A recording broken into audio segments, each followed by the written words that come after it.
तो स्वागत है आप सभी का आपके अपने चैनल लक्ष्य तक पर। अगर आप यूपी होमगार्ड भर्ती परीक्षा की तैयारी कर रहे हैं तो यह क्लास आपके लिए इम्पोर्टेंट होने वाली है। आपको पता होगा कि 2025 में इसका फॉर्म भरा चुका है और 2026 में इसका एग्ज़ाम डेट है। तो चलिए क्लास को शुरू करते हैं। आज की क्लास होगी यूपी जीके की, जो कि आपके पेपर के लिए बहुत ही इम्पोर्टेंट होने वाला है। यह क्लास नंबर 1 है और आप सभी इस क्लास को ज़रूर देखेंगे क्योंकि यहाँ पर हम यूपी जीके का बेसिक जानकारी की बात करेंगे। पहली क्लास है तो बेसिक से शुरू करेंगे और आपको पता होगा कि आपके होमगार्ड के पेपर में 100 नंबर का पेपर होगा और 100 नंबर पूरा का पूरा जीके जीएस पर आधारित होगा। इतिहास, भूगोल, राजनीति शास्त्र और GK GS, current affairs, UP GK, इन सभी टॉपिकों को अगर आपने अच्छे तरीके से पढ़ लिया तो आपका सिलेक्शन पक्का हो जाएगा। तो चलिए आज के इस क्लास में इस प्रकार के बहुत सारे प्रश्नों की चर्चा करेंगे जो आपको टफ भी लगेंगे और सरल भी लगेंगे। कुछ प्रश्न ऐसे हैं जो बहुत टफ हैं, कुछ हैं बहुत सरल भी हैं। चलिए लेट न करते हुए क्लास को शुरू करते हैं और ये रहा हमारा पहला प्रश्न। कह रहा है कि उत्तर प्रदेश का गठन किस अधिनियम के अंतर्गत हुआ था। ए ऑप्शन कह रहा है कि भारत शासन अधिनियम 1935, बी ऑप्शन कह रहा है कि भारतीय स्वतंत्रता अधिनियम 1947, सी ऑप्शन कह रहा है कि गवर्नमेंट ऑफ इंडिया एक्ट 1919 और डी ऑप्शन संविधान सभा अधिनियम के द्वारा। चलिए जल्दी से बता दीजिए कि उत्तर प्रदेश का गठन किस अधिनियम के अंतर्गत हुआ था। तो यहाँ पर जितने भी लोग भारतीय स्वतंत्रता अधिनियम 1947 बता रहे हैं तो बिल्कुल उन्हीं का उत्तर सही होगा। यहाँ पर एक प्रश्न और आप ध्यान रखिएगा, आपसे प्रश्न पूछा जा सकता है कि हमारे भारतीय संविधान पर सबसे अधिक किसका प्रभाव पड़ा है, तो वह हो जाएगा भारत शासन अधिनियम 1935। इसका सबसे अधिक प्रभाव हमारे भारतीय संविधान पर पड़ा है। ठीक है, वैसे हमारी भारतीय संविधान को उधार का थैला कहा जाता है, लेकिन सबसे अधिक प्रभाव जो पड़ा है वो एक्ट 1915 का पड़ा है, ये भी याद करिएगा। लेकिन इस प्रश्न का उत्तर आप भारतीय स्वतंत्रता अधिनियम 1947 चुनेंगे। चलिए आइए आगे बढ़ते हैं और अगला प्रश्न देखिए, कह रहा है कि उत्तर प्रदेश में विधान परिषद का गठन किस वर्ष हुआ है। 1919 में, 1921 में, 1937 में या 1950 में। चलिए बता दीजिए उत्तर प्रदेश का विधान परिषद गठन कब हुआ था। तो आपको भी पता है कि विधान परिषद भारत में सिर्फ 5 राज्यों में है। वो कौन-कौन से राज्य हैं, एक बार कमेंट बॉक्स में जल्दी से बता दीजिए। चलिए, बिल्कुल सही, यहाँ पर जिन्होंने भी 1921 दिया है, बिल्कुल सही होगा। 1921 में उत्तर प्रदेश में विधान परिषद का गठन किया गया था। नोट करते हुए चलना है आपको। चलिए आगे बढ़िए, ये तो सब जानते होंगे। उत्तर प्रदेश का प्रथम मुख्यमंत्री कौन था, ये आप सब जानते होंगे। बताइए, गोविंद बल्लभ पंत थे, सुचिता कृपलानी थे, चंद्रभान गुप्त थे या हेमवती नंदन बहुगुणा थे। जल्दी से बता दीजिए कौन सा उत्तर होगा।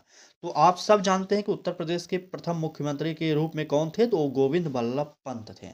आपसे पूछा जा सकता है कि उत्तर प्रदेश की प्रथम महिला राज्यपाल कौन थी, तो वो थी सरोजनी नायडू। ठीक है, नोट करिए सरोजनी नायडू थी। ठीक, प्रथम महिला राज्यपाल सरोजनी नायडू थी। ठीक है, चले आगे बढ़ते हैं और अगला प्रश्न देखते हैं। देखिए, सुचिता कृपलानी क्या थी, आप बताइए जल्दी से बताएंगे सुचिता कृपलानी क्या है। आगे बताइए, प्रश्न देखिए क्या कह रहा है। कह रहा है कि उत्तर प्रदेश में सबसे अधिक जनसंख्या वाला जिला कौन सा है। जनगणना 2011 के अकॉर्डिंग पूछा जा रहा है। वैसे 2021 में जनगणना होनी थी लेकिन अभी तक रिपोर्ट नहीं जारी की ये लोग। ठीक है, तो बताना पड़ेगा आपको कि सबसे अधिक जनसंख्या वाला जिला कौन सा है। तो आप सब जानते होंगे कि सबसे अधिक जनसंख्या किस जिले में है, वो है हमारा कानपुर नगर। कानपुर नगर में 2011 की जनगणना के अनुसार सबसे अधिक जनसंख्या निवास करती है। ठीक, अगर क्लास अच्छी लग रही है तो लाइक कर दीजिए। अगर आप भी होमगार्ड की तैयारी फ्री में करना चाह रहे हैं तो आप हमारे साथ जुड़ जाइए, चैनल को सब्सक्राइब कर लीजिए। यहाँ पर आपको डेली सुबह 10 बजे होमगार्ड स्पेशल क्लासेज प्रोवाइड कराई जा रही है। ठीक, चलिए आगे बढ़ते हैं। 1 मिनट, क्या कमेंट करें भाई साहब? देखिए, होम गार्ड के अलावा यूपी के सभी परीक्षाओं के लिए यह क्लास इम्पोर्टेंट है। यह मत कहिए कि सिर्फ़ होम गार्ड है। देखिए, होम गार्ड तो हमारा टारगेट है, लेकिन आप यूपी कांस्टेबल की तैयारी करें, उसमें भी यह प्रश्न आ सकता है क्योंकि यूपी जीके वहाँ पर भी पूछा जाएगा। आरओ एआरओ की तैयारी कर रहे हैं, वहाँ पर भी ये काम करेगा। मतलब यूपी की सभी परीक्षाओं के लिए यह क्लास इम्पोर्टेंट होगी। अब आप सब लोग जुड़ सकते हैं जो भी यूपी के कंपटीशन एग्जाम की तैयारी कर रहे हैं। सुबह 10 बजे डेली क्लासेज हो रही हैं हमारे चैनल लक्ष्य तक पर। ठीक।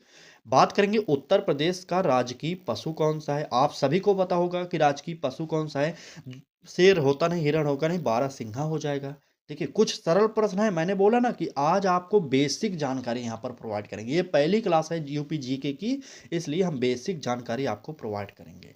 बात करेंगे अगले प्रश्न की। कह रहा है कि दुधवा राष्ट्रीय उद्यान किस जिले में स्थित है। ए ऑप्शन पीलीभीत में, B option Lakhimpur Kheri Kheri, C option Bahraich और डी ऑप्शन श्रावस्ती। बताइए कौन सा उत्तर हमारा सही होगा। दुधवा राष्ट्रीय उद्यान कहाँ पर है। बिल्कुल। अगर बात किया जाए तो दुधवा राष्ट्रीय उद्यान की, तो यह लखीमपुर खीरी जिले में स्थित है। ठीक है, यहाँ पर बी वाला ऑप्शन सही हो जाएगा। आइए आगे बढ़ते हैं, अगला प्रश्न देखते हैं। देखिए प्रश्नों की संख्या बहुत अधिक है, इसलिए क्लास की स्पीड थोड़ी सी तेज रखा है। ठीक है। गंगा नदी उत्तर प्रदेश में किस स्थान से प्रवेश करती है। अब आपको पता होगा कि यूपी टेट 2021 का जो पेपर हुआ था, ये प्रश्न वहां पर रखा गया था।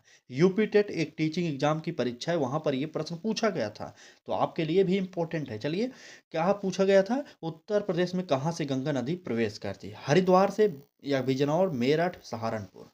बताइए कहां से प्रवेश करती है गंगा नदी। बिल्कुल सही, हमारा उत्तर जिन्होंने भी बिजनौर बताया बिल्कुल सही होगा। उत्तर प्रदेश में बिजनौर से क्या समाहित होती है। ठीक है, बिल्कुल प्रवेश करते हैं। बी ऑप्शन यहाँ पर भी हमारा उत्तर सही हो जाएगा। आगे बढ़िए, अगला प्रश्न। आपको पता होगा ना उत्तर प्रदेश का राजकीय खेल क्या है, बता दीजिए। कुश्ती, हॉकी, कबड्डी, क्रिकेट। ये तो जानते होंगे ना, अगर आप होमगार्ड की तैयारी करें इतना तो जानते ही होंगे। अगर इतना नहीं जानते तो थोड़ा मेहनत करिए ज़्यादा, क्योंकि परीक्षा बहुत जल्द होने वाली है आपकी।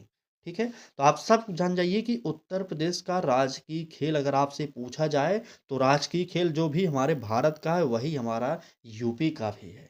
ठीक है, वैसे तो कोई नामो निशान नहीं हमारे यहाँ पर खेल का, देखते होंगे ना कहीं पर हॉकी स्टेडियम है, कितना खिलाड़ियों को सुविधा मिले। आप जान रहे हैं हमारी सरकार की क्या हाल है और पब्लिक की क्या हाल है, उस पर कुछ बात नहीं करेंगे, लेकिन आप प्रश्न पढ़िए। ठीक है, चलिए आगे बढ़िए। अगला प्रश्न देखिए, उत्तर प्रदेश की पहली महिला राज्यपाल कौन थी। अभी मैंने जस्ट बताया था कौन थी पहली महिला राज्यपाल, तो जस्ट उत्तर नोट कर लीजिए, सरोजिनी नायडू थी पहली महिला राज्यपाल।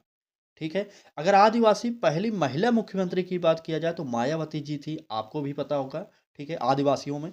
ठीक है, चले आदिवासी नहीं कह सकते, छोटी कास्ट के अगर हिसाब से पूछा जाए। ठीक, चले अगर बात करें अगले प्रश्न की, कह रहा है कि काशी हिंदू विश्वविद्यालय की स्थापना किसने की। आपको पता होगा कि काशी हिंदू विश्वविद्यालय जो है ये बनारस में है। इसमें वर्तमान में इसका नाम वाराणसी कर दिया गया है। ठीक है, इसकी स्थापना मदन मोहन मालवीय जी ने किया था। कब किया था, एक बार इसे कमेंट बॉक्स में बताइए। चले, काशी हिंदू विश्वविद्यालय की स्थापना मदन मोहन मालवीय जी ने किस सन में किया था, बताइए एक बार। चलिए, अब ये प्रश्न आप सब जानते होंगे, उत्तर प्रदेश में 80 घाट किस नगर में है। क्या प्रयागराज में है, मथुरा में है, वाराणसी में है, अयोध्या में है। आप तुक्का मत मारिएगा, नहीं तो सभी लोग लगभग अयोध्या मार देंगे। हम मुझे पता था ना अयोध्या मार देंगे, क्योंकि इस समय हमारे राम मंदिर की वजह से अयोध्या काफ़ी चर्चित शहर में है। ठीक है, लेकिन अयोध्या यहाँ पर नहीं होगा। 80 घाट जो है वो है कहाँ, वाराणसी में। आप लोग नोट करिए, इसका उत्तर सी ऑप्शन सही हो जाएगा। ठीक, चलिए आगे बढ़ते हैं और देखते हैं अगला प्रश्न क्या कह रहा है। कहा जा रहा है कि उत्तर प्रदेश का राजकीय वृक्ष कौन सा है। आप जानते हैं ना, तो बता दीजिए। पीपल होगा, बरगद होगा, नीम होगा, आम होगा। राजकीय वृक्ष की बात किया जा रहा है, जल्दी से बताएंगे सभी लोग। प्रश्न संख्या 12। बिल्कुल सही, यहाँ पर राजकीय वृक्ष जिन्होंने भी बरगद बताया है, बिल्कुल सही, बी वाला ऑप्शन सही हो जाएगा। अगर आपको क्लास अच्छी लग रही तो लाइक जरूर करिएगा। हाथ जोड़ के विनम्र निवेदन करेंगे, हम आपको टीचिंग एग्जाम के साथ साथ अदर कंपटीशन एग्जाम की भी तैयारी कराने लगे हैं, तो थोड़ा सा सपोर्ट करिए। इस क्लास को अधिक से अधिक लोगों तक शेयर जरूर कर दीजिए। ठीक है, चलिए बात अगले प्रश्न की। एक जनपद एक उत्पाद, आपको भी पता होगा ना, एक जिला एक उत्पाद के नाम से एक कार्यक्रम चलाया गया था ना, आपको पता होगा ना। बताइए, एक जनपद एक उत्पाद योजना किस राज्य से प्रारंभ हुई। आपको तो पता होगा भाई साहब, ये उत्तर प्रदेश की योजना थी। कुछ भी फायदा नहीं हुआ, सिर्फ एक बार भौकाल सरकार बना ली। आप सोचिए कि आपके जिले में कौन सा उत्पाद, कुछ टैग देकर ये उत्पाद इस जिले का है, बस इतना ही किया गया। उसमें क्या फ़ायदा हुआ कुछ बताया गया आज तक? कुछ भी नहीं। सरकार की जो योजनाएँ हो रही हैं सिर्फ़ एक बार वही नाम कर रहे हैं, उसके बाद दोबारा उस योजना का नाम सरकार खुद नहीं ले रही है, ठीक है? आप ऐसा सोच रहे होंगे कि नहीं ये गलत है, लेकिन आप थोड़ा सोचिए, एक बार देखिए कि पिछली बार आप इस योजना का नाम कब सुने थे? एक जनपद एक उत्पाद का नाम कब सुने थे? लगभग 2017-18 में सुने होंगे ना? वही पहली बार जब लॉन्च किया गया था तब सुने थे। 1-2 साल बहुत ज़्यादा सुर्खियों में था ये, लेकिन उसके बाद धीरे-धीरे समाप्त हो गया। आज इसका नाम खुद हमारे मुख्यमंत्री जी भी नहीं लेते। आप देखिए एक बार, ठीक? क्या हाल हो गया आप जानते होंगे। चलिए फिलहाल हमारा काम है पढ़ाई करना, तो पढ़ाई करते रहिए। उत्तर प्रदेश विधानसभा का कार्यकाल कितने वर्ष का होता है? ए ऑप्शन 4 वर्ष, 5 वर्ष, 6 वर्ष, 7 वर्ष, बता दीजिए। विधानसभा का कार्यकाल, विधानसभा मतलब जानते हैं ना? विधानसभा बिल्कुल विधायक जो होते हैं उनका कार्यकाल कितना होता है? तो 4 वर्ष, 5 वर्ष कौन-सा होगा? बिल्कुल 5 वर्ष होता है भाई साहब, जान जाइए 5 वर्ष। विधायक आपके राज्य में 5 वर्ष के लिए ही चुने जाते हैं ना, इसलिए हमारा उत्तर 5 वर्ष सही हो जाएगा। आगे बढ़ते हैं, अगला प्रश्न देखते हैं। उत्तर प्रदेश में सबसे लंबी नदी कौन-सी है? उत्तर प्रदेश की सबसे लंबी नदी एक ही है, यमुना, गंगा, घाघरा, गोमती। कौन-सा होगा? आप जानते हैं हमारा नमामि गंगे योजना चली थी एक बार, ठीक है? गंगा की सफाई करने की बात हुई थी, तो वहाँ पर कौन-सा सबसे लंबी नदी होगी? गंगा मत मारिएगा भाई साहब, उत्तर प्रदेश के बारे में पूछा गया है। चलिए। बिल्कुल सही। उत्तर प्रदेश की सबसे लंबी नदी पूछी जा रही है, तो प्रश्न संख्या 15 का उत्तर बिल्कुल यहाँ पर घाघरा हो जाएगा, नोट कर लीजिए। ठीक है? बिल्कुल, घाघरा नदी उत्तर प्रदेश की सबसे लंबी नदी होगी। ठीक? चलिए, आगे बढ़ते हैं और देखते हैं हमारा अगला प्रश्न क्या कह रहा है। प्रश्न में कह रहा है कि पिपराहवा स्तूप किस जिले में स्थित है? पिपराहवा, गोरखपुर में, कुशीनगर में, सिद्धार्थनगर में, श्रावस्ती में। तो आप सब जान जाइए कि पिपराहवा जो स्तूप है, यह स्थित है कहाँ पर? बिल्कुल सिद्धार्थ नगर में स्तूप है। ठीक है? सिद्धार्थ नगर में। चलिए, बात अगले प्रश्न की करेंगे। देखिए ये सब सरल प्रश्न है, इसमें कुछ बताने की बात नहीं है, इसलिए जल्दी-जल्दी क्लास को आगे बढ़ा रहे हैं। ठीक है? बेसिक जानकारी आप इस क्लास में प्रोवाइड कर लीजिए और उसके बाद हम आपको बेहतरीन क्लासेज भी प्रोवाइड करने वाले हैं। अब तो डेली क्लासेज होंगी सुबह 10 बजे ना, टाइमिंग फिक्स हो गया, सुबह 10 बजे आपके लिए क्लासेज उपलब्ध होंगी। लाइव जुड़ना है आप सभी को। चलिए, उत्तर प्रदेश का राजकीय फूल कौन सा है? आप सब जानते होंगे, इसे क्या कहते हैं? कमल, गुलाब, गेंदा, लिली।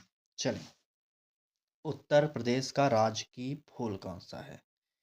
बिल्कुल सही, उत्तर प्रदेश का राजकीय फूल प्रश्न संख्या 17 का उत्तर जिन्होंने भी कमल बताया है, बिल्कुल सही। यहाँ पर कभी-कभी पलाश भी लिखा जाता है, ठीक है?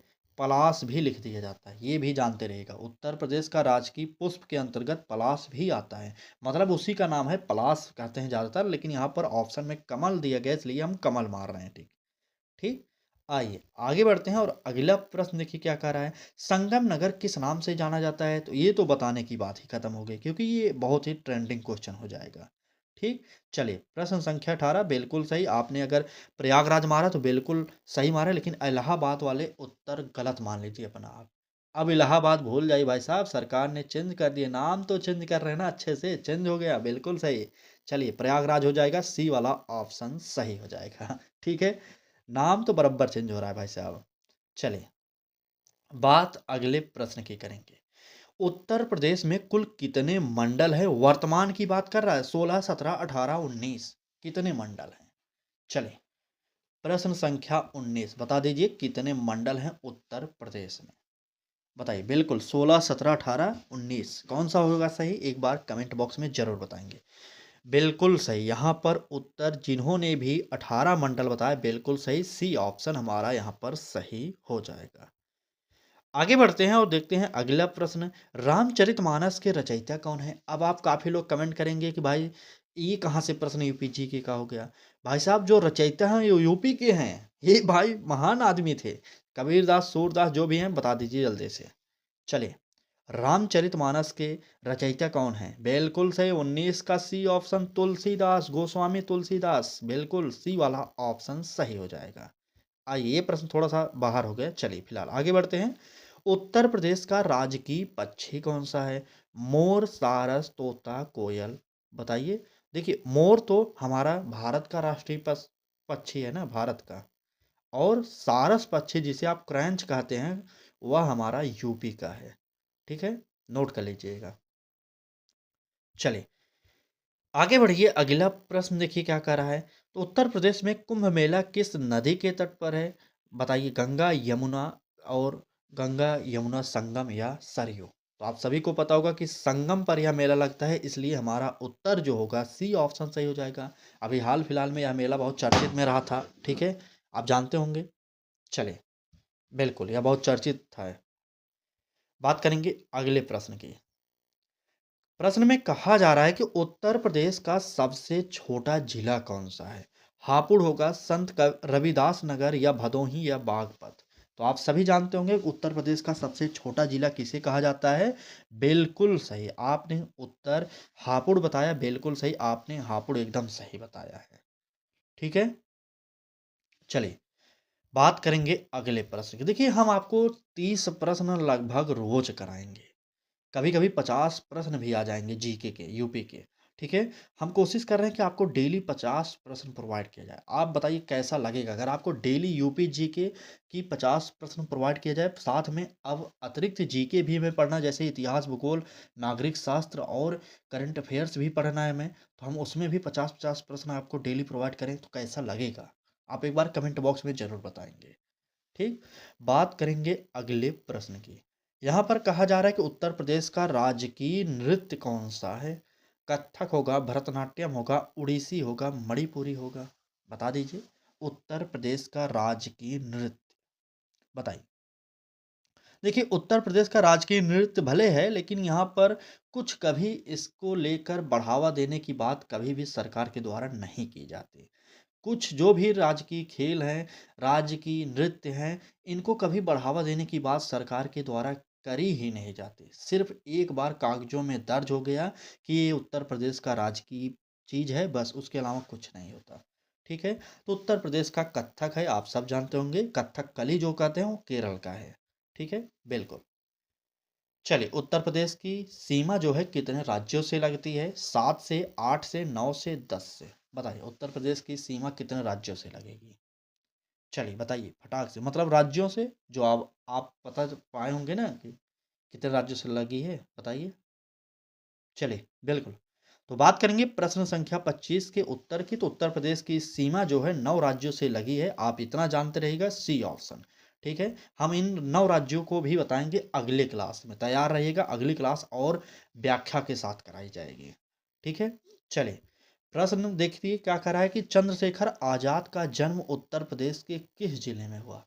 चंद्रशेखर आजाद भाई साहब, ये वो नेता थे, क्या बताएं इनके बारे में। चलिए, उन्नाव में, जालौन में, झांसी में, बलिया में आजाद हिंद फौज का गठन करने वाले ये ही थे। ठीक, चलिए बिल्कुल सही।